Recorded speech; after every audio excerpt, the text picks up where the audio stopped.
قال الملأ الذين استكبروا من قومه لنخرجنك يا شعيب والذين آمنوا معك من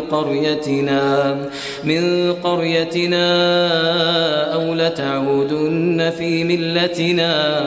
قال أولو كنا كارهين قد افترينا على الله كذبا إن عدنا في ملتكم بعد إذ نجانا الله منها وما يكون لنا أن نعود فيها إلا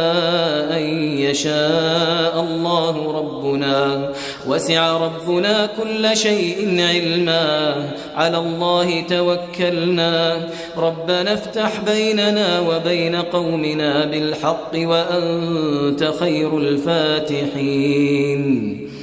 وقال الملأ الذين كفروا من قومه